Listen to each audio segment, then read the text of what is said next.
number 29, Attorney Larry Godon.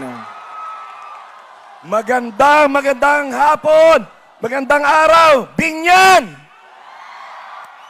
Magandang araw sa inyo, mga taga Laguna!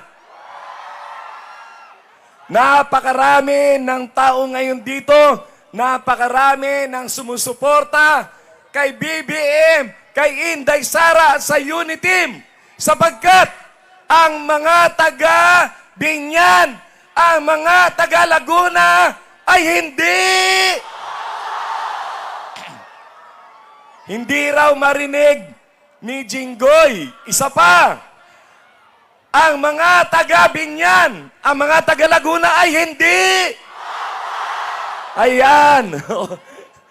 Maraming salamat sa mainit na pagtanggap ninyo sa BBM Sara Uniteam. Tayo ay nagtitipon-tipon ngayon upang sa ating kinabukasan.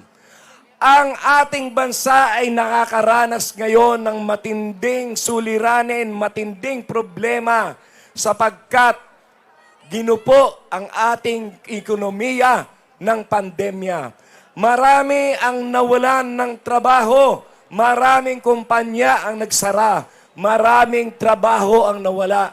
Kaya kinakailangan natin ng isang mahusay na leader ng bansa, mahusay na pinuno ng bansa, at merong sapat na kakayahan at eksperyensa at tapat na paglilingkod sa bayan. Ang presidente na kailangan natin ay walang iba kundi si Bongbong Marcos.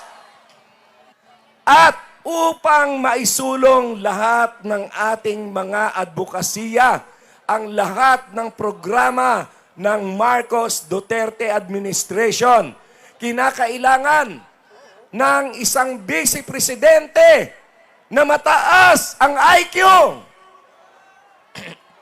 Kailangan ng vice presidente na hindi lutang ang isip. Kailangan ng vice presidente na hindi sinisiraan ang ating bansa sa abroad. Kailangan natin ng isang vice presidente na matalino, hindi bobo. Vice Presidente na matalino, malawak din ang eksperyensya sa gobyerno at tapat ang kanyang hangarin na maglingkod sa bayan dahil mahal niya ang ating bansa. At yan ay walang iba kundi si Inday Sara Duterte.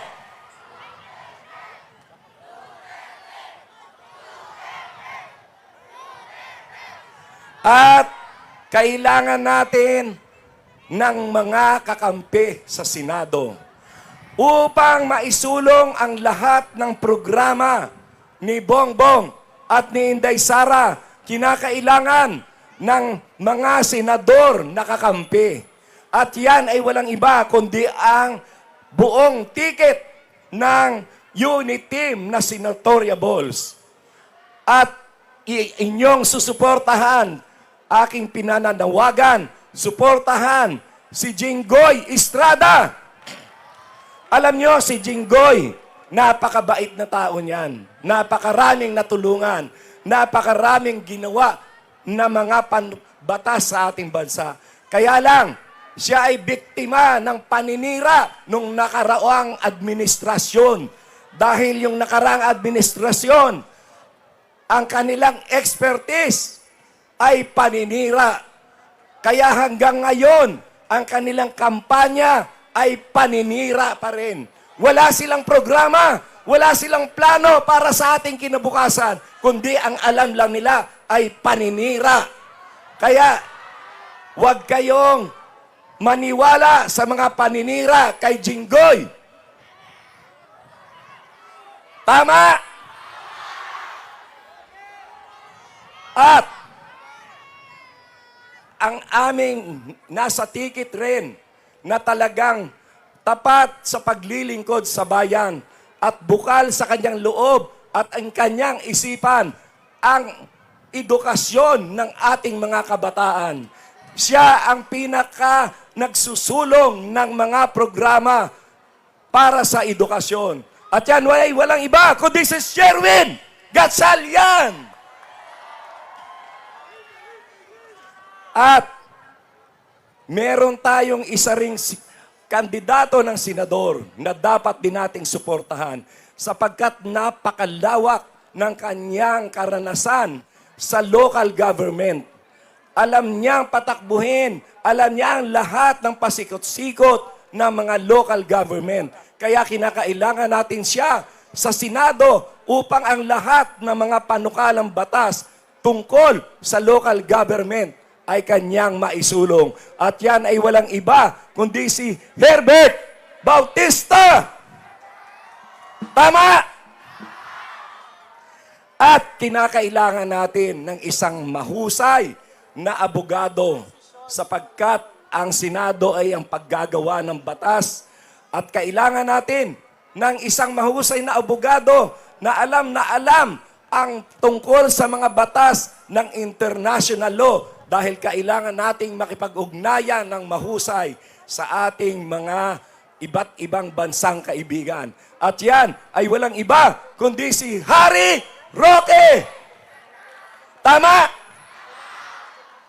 At suportahan din ang lahat ng aming mga kasama, kagaya ni Senator Dante Marcoleta, Senator Loren Ligarda, Senator Mig Zubiri, Robin Padilla, at si Senator Greg Hunasan.